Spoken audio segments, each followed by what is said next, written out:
नमस्कार दोस्तों, मैं रमेश कुमार झा आज आप लोग के सामने समास से संबंधित जानकारी देने के लिए आया हूँ। समास हिंदी व्याकरण में समास का एक अलग ही स्थान है।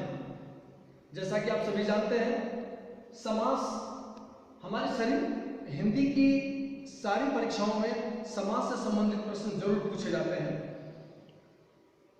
पहले हम यह जाने कि समास आखिर कहते किसे हैं। समास दो शब्दों के योग से बना है। पहला शब्द है सम और दूसरा शब्द है समास। समास दो शब्दों के योग से बना है, सम और आस। सम यानी होता है संक्षेप और आस यानी कहना। इसका अर्थ होता है संक्षेप में कहना।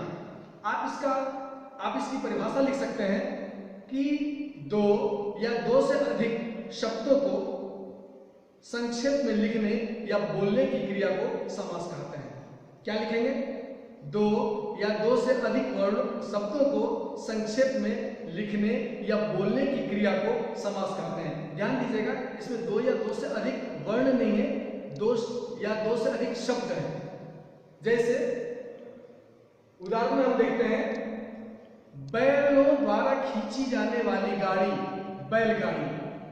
बैलों द्वारा खींची जाने वाली गाड़ी, इसमें हम देखते हैं बैलों द्वारा खींची जाने वाली गाड़ी 6 शब्द हैं, लेकिन इन 6 शब्दों को मिलाकर के हम बोलते हैं बैलगाड़ी। एक शब्द है।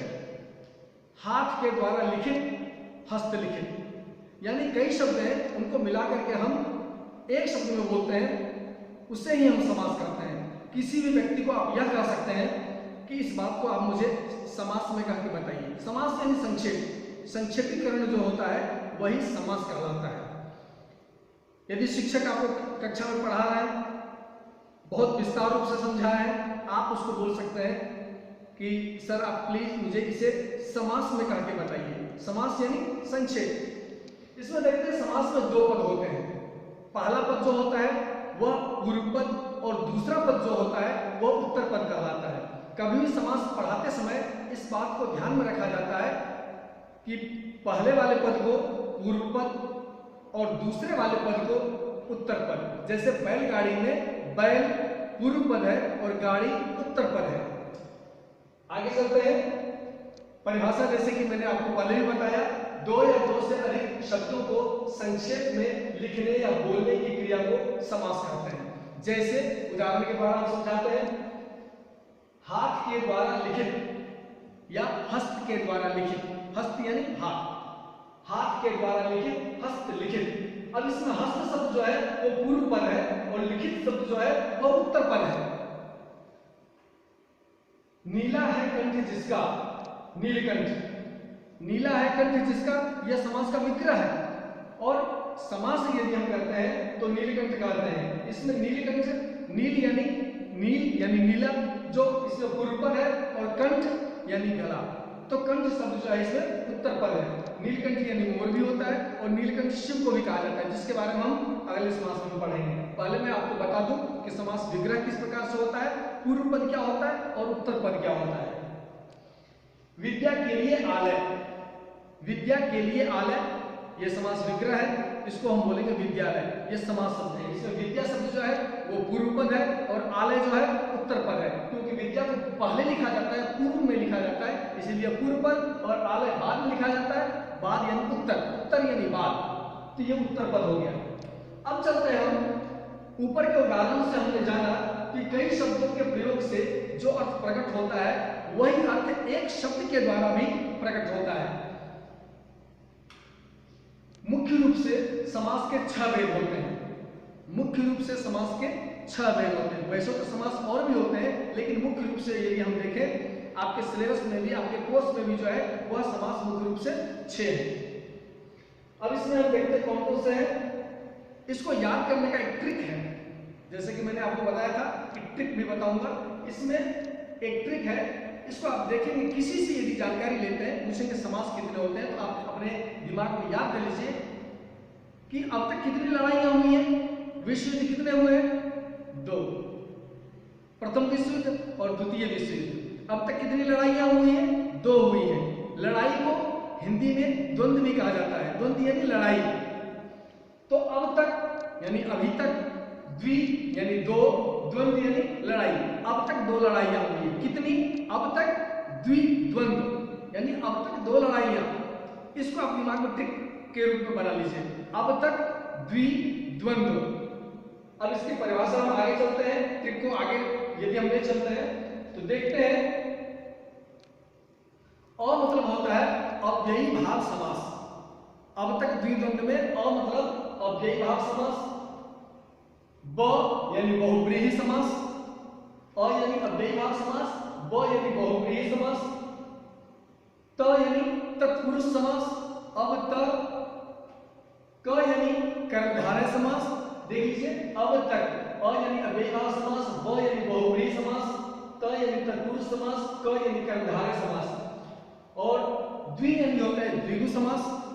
जैसे आप नाम तो आप जानते ही हैं हर एक समास का, केवल याद करने के लिए कौन कौन से समास मुख्य रूप से होते हैं, इसके लिए मैंने आपको एक ट्रिक के रूप में बताया है। और द्वंद्व यानी द्वंद्व समास, जैसा कि नाम से आप देख रहे हैं, अ ब त क द्वि द्वंद्व, अव्ययी भाव समास, बहुव्रीहि समास, तत्पुरुष समास, कर्मधारय समास, द्विगु समास और द्वंद्व समास। मुझे आशा है, पूर्ण विश्वास है कि आपको यह ट्रिक पसंद भी आएगी और इसे आप बहुत अच्छी तरह से याद कर लेंगे, आप कभी नहीं भूलेंगे। आगे चलते हैं, हम सिर्फ एक समास के ऊपर आज हम प्रकाश डालेंगे। वो सबसे पहला है अव्ययी भाव समास। सबसे पहला समास अव्ययी भाव समास। उस अव्ययी भाव समास में हम पढ़ेंगे कि आखिर अव्ययी भाव समास कहते किसे हैं, कैसे हम पहचानेंगे कि यह अव्ययी भाव समास है, कैसे हम जानेंगे इस शब्द में अव्ययी भाव समास है। प्रायः परीक्षाओं में अव्ययी भाव से संबंधित जरूर ही प्रश्न पूछे जाते हैं। अव्ययी भाव समास एक अनोखा समास है जिसे समझना बहुत ही आसान है और आपके लिए बहुत ही और आसान हो जाएगा। देखिए, अव्ययी भाव समास का पूर्व पद यानी पहला पद, जैसा कि पहले भी मैंने आपको बताया है कि अव्ययी भाव का पूर्व पद जो है वह अव्यय होता है। अव्यय कहते किसे हैं? अव्यय उसे कहते हैं वह शब्द का एक अंश यानी शब्दांश जिसका किसी भी परिस्थिति में लिंग परिवर्तन नहीं होता है और न ही वचन परिवर्तन होता है, जो कभी भी किसी भी हालत में अपना रूप नहीं बदलता है, उसे अव्यय कहा जाता है। तो इसका पूर्व पद जो होता है वह अव्यय होता है और उत्तर पद जो होता है एक कोई अन्य शब्द हो सकता है। जिस प्रकार से दूध में जरा सा जामन डालने से पूरा दूध जो है दही बन जाता है, उसी प्रकार से इस समास में भी है कि शब्द के पहले में यदि अव्यय जुड़ गया तो पूरा का पूरा शब्द ही अव्यय की भांति कार्य करने लगता है।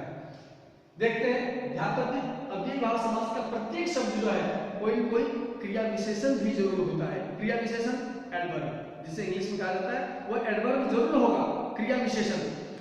और क्रिया विशेषण की पहचान कैसे होती है, यह पहले भी स्लाइड में मैंने आपको बताया, पहले वाले पीपीटी मैंने बता चुका है, लेकिन फिर भी मैं आपको बता दूं, कब, कहां, कैसे और कितना, इन चार प्रश्नों का उत्तर जो होता है वह क्रिया विशेषण होता है। कब, कहां, कैसे और कितना, कालवाचक, स्थानवाचक, रीतिवाचक और परिमाणवाचक, इन चारों क्रिया विशेषण में से कोई न कोई एक क्रिया विशेषण अव्ययी भाव समास जरूर होता है।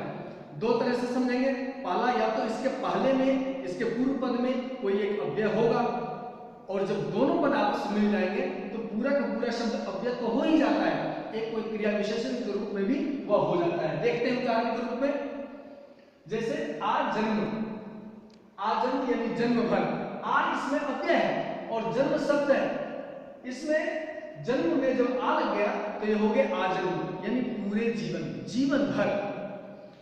आमरण, मरण शब्द में आ उपसर्ग लग गया, उपसर्ग, ये उपसर्ग भी होता है, ध्यान देने वाली बात है। कोई कोई शब्द जो होते हैं, कोई कोई अव्यय जो होते हैं वो उपसर्ग भी होते हैं, तो आ उपसर्ग भी है और आ अव्यय भी है। आ का अर्थ होता है तक, तक, मरण तक, यानी आ मरण यानी मरण तक, आ जीवन, जीवन तक, जीवन भर तक।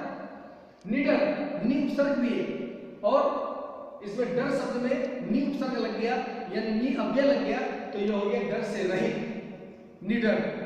आगे चलते हैं, भर पेट, भर एक उपसर्ग भी है और भर एक अव्यय भी है, निपात अव्यय में आता है। वह भर पेट यानी पेट भर के, भर पेट, भर सक, पूरी कोशिश यानी पूरी प्रति एक उपसर्ग भी है और प्रति एक अव्यय के भांति भी कार्य करता है। जब दोनों लग जाते हैं शब्द तो प्रतिदिन यानी प्रत्येक दिन आप इस वाक्य में प्रयोग यदि करेंगे तो क्रिया विशेषण के रूप में किस प्रकार से होगा ये मैं बता दूं। वह प्रतिदिन विद्यालय जाता है। प्रश्न करेंगे कब विद्यालय जाता है तो उत्तर मिलेगा प्रतिदिन। कब जो है वह कालवाचक क्रिया विशेषण के रूप में आता है। कब जाता है तो प्रतिदिन जाता है, उत्तर मिल जाता है। यह कालवाचक क्रिया विशेषण भी है और समास भी है और समास में यह अव्ययी भाव समास है क्योंकि यह एक अव्यय है। प्रत्यक्ष प्रति उपसर्ग में अक्ष शब्द मिला हुआ है तो प्रत्यक्ष शब्द की रचना हुई है यानी आंखों के सामने। यह भी एक उपसर्ग है, यह भी एक अव्ययी भाव समास है। इसमें ट्रिक आपको मैं एक और बता दूं। अव्ययी भाव समास के पूर्व पद में प्राय, प्रति, यथा, आ, बे, हर, भर ये अव्यय जुड़े हुए रहते हैं। ध्यान दीजिएगा, अव्ययी भाव समास के पूर्व पद में प्रति, यथा, आ, बे, हर, भर आप बोलेंगे प्रति, यथा, आ, बे, हर, भर। ये याद कर लेंगे तो ज्यादा से ज्यादा प्रायः आपको ये शब्द अव्ययी भाव समास के पहले में लग जाते हैं। और एक बात ध्यान रखने वाली बात है, अव्ययी भाव समास में किसी भी शब्द का अगर द्वित्व हो रहा है यानी दो दो बार आ रहा है, जैसे घर घर, दिनों दिन, रातों रात, हाथों हाथ, बातों बात, एक शब्द ही यदि दो बार आ जाए तो आप उसे भी आप अव्ययी भाव समास ही मानेंगे। जैसे कि इसमें दिया गया है दिनों दिन, रातों रात, हाथों हाथ, घर घर, गली गली इत्यादि, ये अव्ययी भाव समास है। मुझे आशा है कि आपको यह मेरा जो अव्ययी भाव समास जो मैं बताया हूं, पढ़ाया हूं, यह आपको आसानी से समझ में आ गया होगा। यदि आपने मेरे चैनल को सब्सक्राइब नहीं किया है तो प्लीज सब्सक्राइब जरूर कर लीजिएगा क्योंकि और भी समास है इसके बारे में, बहुव्रीहि, द्वंद्व, द्विगु, कर्मधारय और भी समास जो है बहुव्रीहि, ये सारे समास आपको इसी क्रम में एक कड़ी में मिलते जाएंगे। यदि आप सब्सक्राइब कर लेंगे आपको पता चल जाएगा और ये बहुत काम की भी चीज है जैसा कि आप सभी जानते हैं। धन्यवाद, नमस्कार।